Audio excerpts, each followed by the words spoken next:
Tamadun Cina merupakan salah satu tamadun tertua di dunia. Sumbangan dan pencapaiannya adalah setanding dengan tamadun dunia lain. Keunikan dan kehebatan tamadun Cina ialah ketahanannya sepanjang masa. Tamadun ini memiliki sejarah yang panjang dan masih kekal sehingga sekarang. Di seluruh wilayah Cina, tidak dapat kita sangkalkan lagi tamadun Cina itu sendiri telah menjadikan negara itu untuk terus membangun dan berkembang. Ini dapat kita lihat sekarang di mana kemajuan dan perkembangan negara itu banyak menyimpan tinggalan ekologi dan sejarah lama.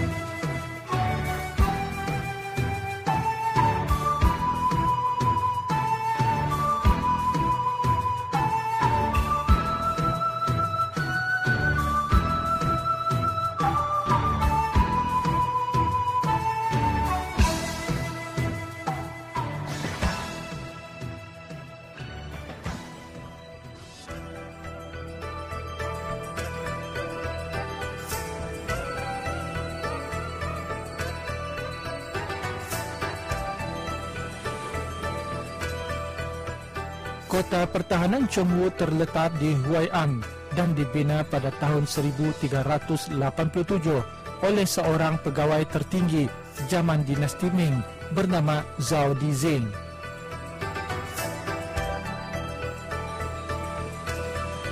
Sekarang kita berada di Taman Expo Seni Ukir Batu di Chongwu. Taman ini merupakan taman tarikan para pelancong. Apa yang menarik di taman ini ialah ia terdapat satu tembok besar, iaitu tembok pertahanan yang dibina pada zaman dinasti Ming, iaitu tahun 1387.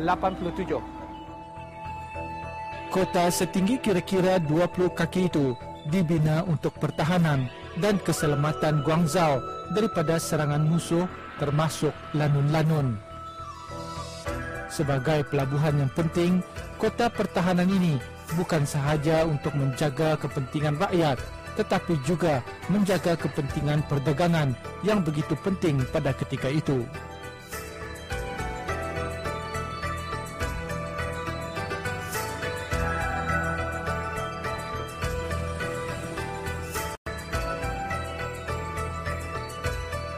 Berdekatan dengan kota pertahanan ini, didirikan sebuah tanda yang menunjukkan pembahagian kawasan laut, yaitu Laut Danghai dan Laut Nanhai.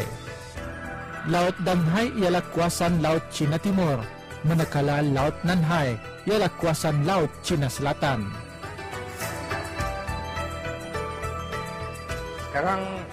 Sekarang kita berada di tugu peringatan yang memisahkan dua laut. Itu Laut Cina Selatan sebelah kiri kanan, atau dalam bahasa Cinanya dipanggil Nanhai Sea, dan sebelah kiri ialah Laut Timur yang dipanggil dalam bahasanya Donghai Sea. Dan kalau kapal-kapal kita dari Brunei ataupun dari Tenggara Asia ataupun daripada Arab, daripada Asia seperti India, Sri Lanka ataupun Pakistan, mereka melalui laut sebelah kanan, iaitu Nanhai Sea ataupun Laut Cina Selatan. Kalau once sudah kapal-kapal memasuki bola ini, sebelah kiri kita ialah Laut Timur ataupun dipanggil Donghai Sea. Artinya kawasan ini ialah kawasan yang penting untuk kapal-kapal perdagangan yang memasuki ke kawasan Cina ini.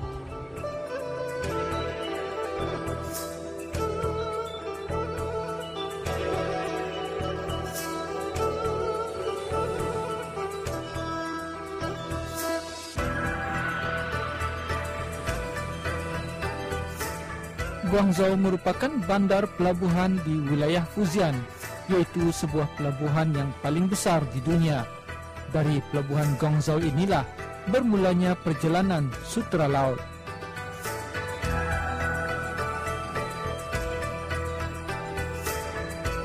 Bandar Guangzhou banyak menyimpan pelbagai sejarah silam, di mana dari pelabuhan ini perdagangan maritim bermula dan penyebaran agama Islam dibawa masuk oleh para pedagang dan mubaligh Islam dari Arab dan Parsi. Kesan-kesan dan bukti-bukti peninggalan sejarah ini masih dapat kita lihat hingga sekarang yang masih tersimpan di Museum Kebudayaan Islam Guangzhou.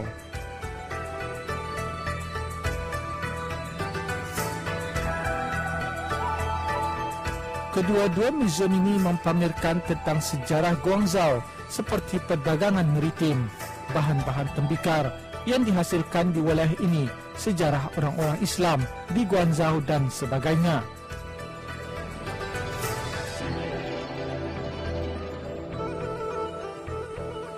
Kedua-dua museum ini juga memperlihatkan peta besar hubungan pelabuhan Guangzhou dengan dunia luar yang diantaranya termasuk Brunei.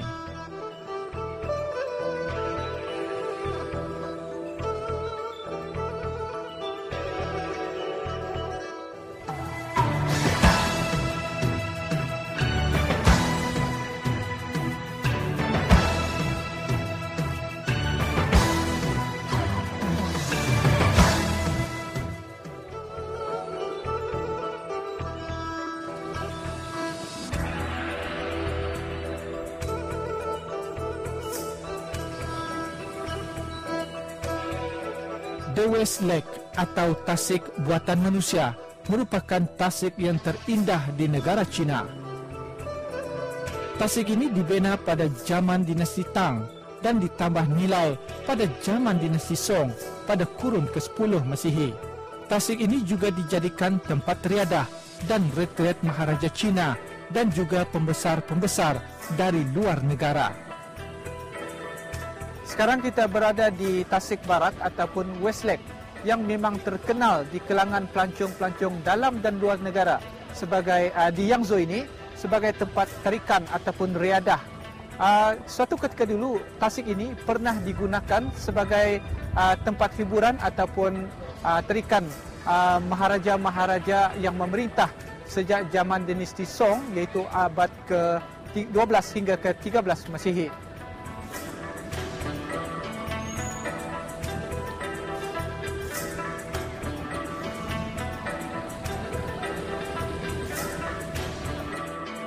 West Lake yang mempunyai keluasan kira-kira 6 km persegi dan menjadi lokasi dan tumpuan utama untuk dilewati di Hangzhou. West Lake dikelilingi Bukit Bukau dalam 3 arah dan bersambung dengan bandar kecil di sebalik bukit berkenaan yang dilalui Sungai Qiantang yang secara tidak langsung membentuk landscape unik Tasik, Bukit Bukau, bandar dan sungai yang saling melengkapi antara satu sama lain. Tasik yang terkenal dengan keindahan memukau ini turut menempatkan beberapa tapak sejarah dan kebudayaan penting China. Antara lokasi yang sering dipenuhi pelancong ialah 6 pagoda harmoni, Solitary Hill, Kuil Ling Yin serta makam Jenderal Yu Fei, iaitu panglima tentera terkenal zaman dinasti Song Timur. Selain itu, bangunan warisan silam serta batu berukir yang mempunyai nilai artistik dan sejarah tersendiri menjadikan warisan berharga negara itu terdapat di West Lake. Dipahamkan terdapat puluhan tasik di China, malah di seluruh dunia dikenali dengan nama West Lake, tetapi selalunya nama itu dikatakan merujuk kepada West Lake di Hangzhou. West Lake mempunyai keindahan yang boleh disaksikan dari 10 sudut menarik yang dinamakan mengikut puisi Cina. Malah dikatakan kerana 2 faktor ini menyebabkan Maharaja mengarahkan pembinaan terusan utama Beijing Hangzhou yang kini diiktiraf sebagai terusan buatan manusia yang terpanjang di dunia.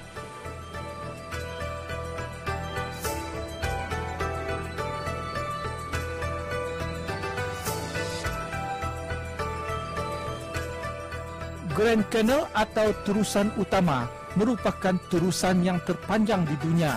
Ianya merupakan salah satu terusan teragung negara China yang dipanggil sebagai Water Great Wall of China. Terusan Beijing-Hangzhou merupakan terusan buatan manusia yang paling panjang dan paling bersejarah di dunia. Panjangnya terusan ini iaitu kira-kira 1794 km, merupakan 16 kali ganda berbanding terusan Swiss dan 33 kali ganda berbanding terusan Panama.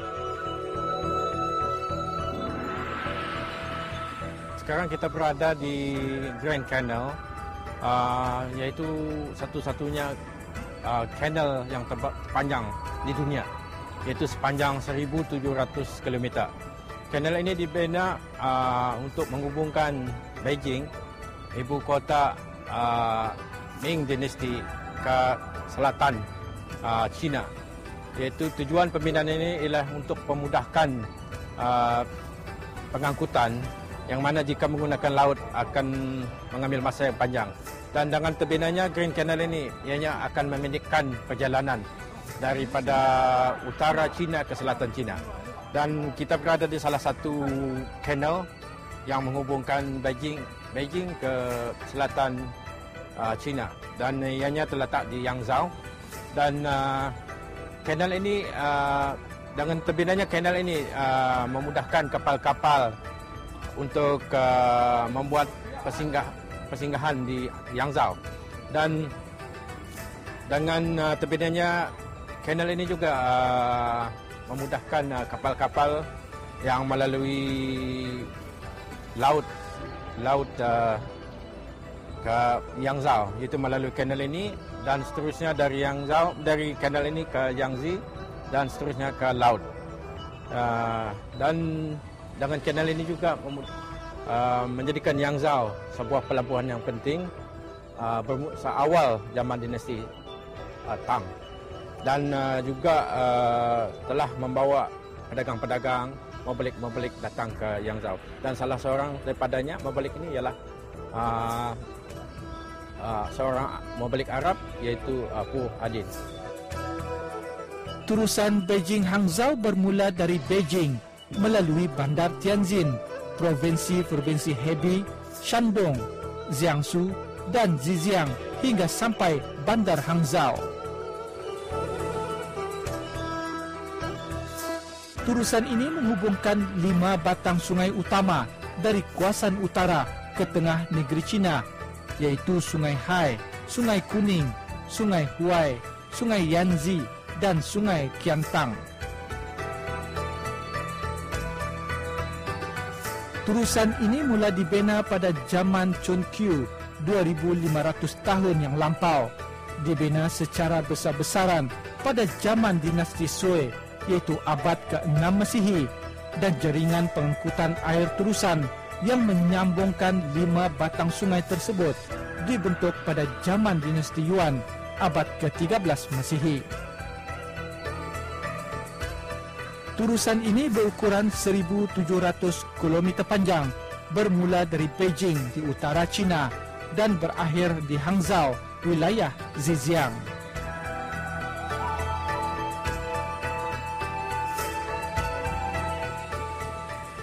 Sekarang kita berada di Grand Canal, iaitu tempat permulaan menuju ke utara China hingga ke selatan China, iaitu dari Hangzhou menuju ke Beijing. Tempat ini suatu ketika dulu digunakan sebagai tempat pelabuhan, di mana segala barang-barang akan bermula diekspor melalui dari Grand Canal ini.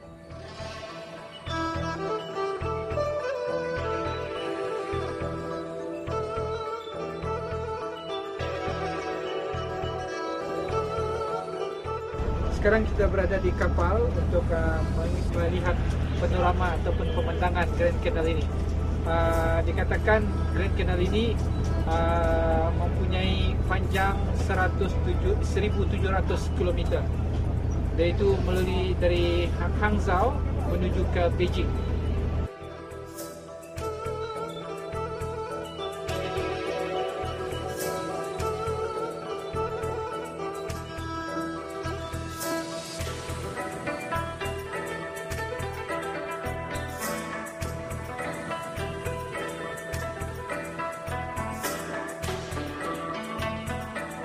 Sekarang kita berada di perahu pengangkutan yang khusus untuk pelancong pelawat yang ingin melawat menggunakan Grand Canal ini. Ianya dipanggil sebagai water bus dan ianya menyusur sungai Grand Canal ini di sepanjang tempat menarik di Hangzhou ini. Dan Grand Canal ini dibina khusus untuk menghubungkan Hangzhou, selatan yang berada di selatan China, ke utara China, iaitu di Beijing. Dan kanal ini panjangnya 1,700 km. Dan kegunaan kanal ini ialah untuk menghubungkan ibu negeri Beijing dengan selatan China, di mana Hangzhou dan wilayah-wilayah di selatan China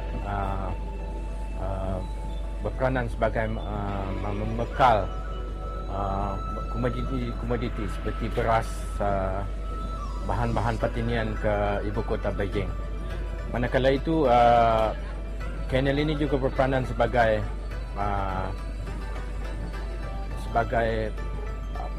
penyalur komoditi dari utara, daripada Hangzhou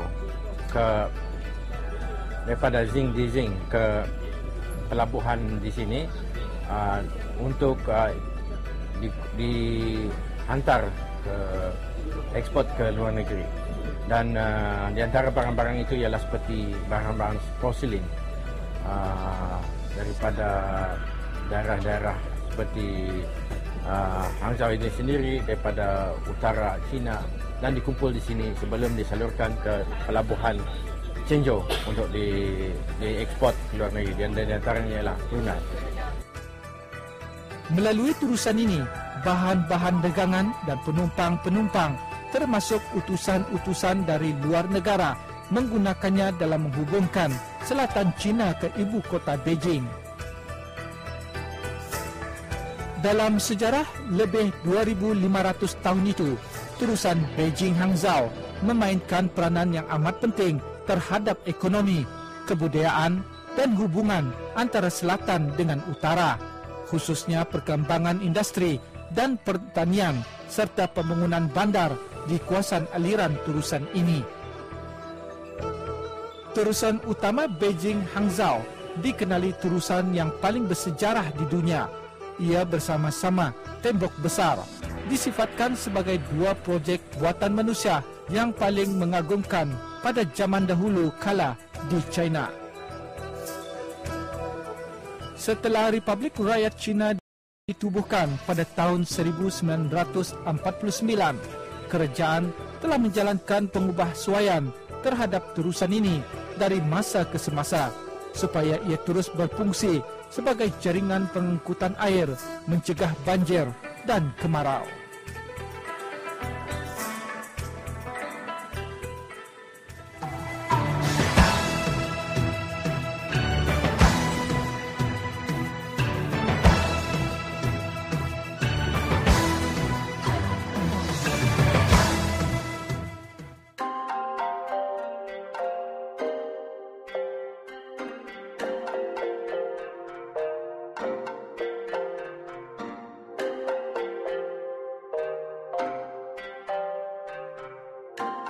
Tapak limbungan Laksmana Chinghe terletak di Longxian, Nanjing. Di sinilah kapal-kapal yang digunakan oleh Laksmana Chinghe dibuat dan dikatakan sebanyak 1,700 buah kapal dibuat dalam masa 2 tahun di antara tahun 1403 dan 1405.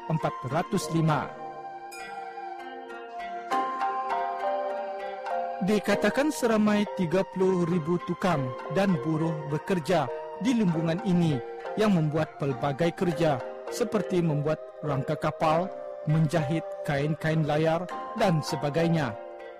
Di limbungan ini juga sebuah kapal besar untuk kegunaan Chinghe dibuat.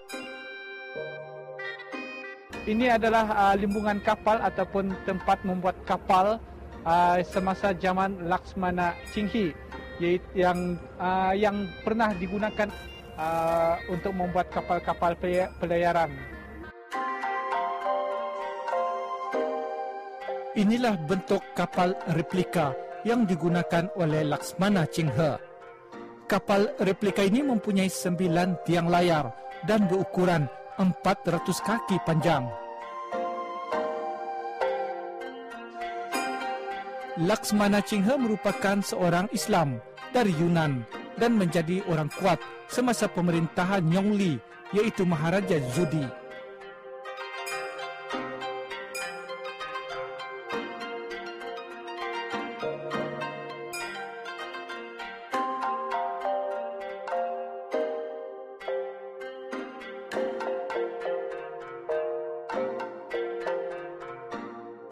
Beliau mula-mula berkhidmat sebagai tentera, kemudian diangkat menjadi Grand Eunuch dan kemudian menjadi komander mengetuai Angkatan Laut Ming, membuat 7 kali pelayaran di Asia Tenggara, Asia Selatan, Timur Tengah dan Timur Afrika.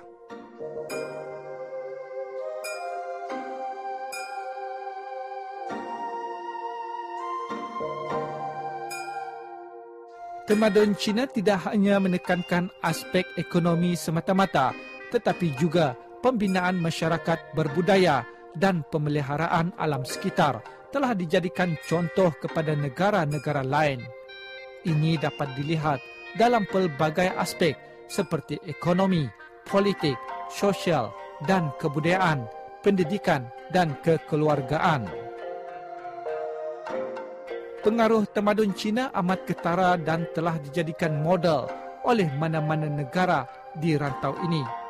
Budaya Cina dikagumi khususnya dalam bidang perubatan, ilmu pengetahuan, penciptaan dan perkembangan teknologi serta falsafahnya.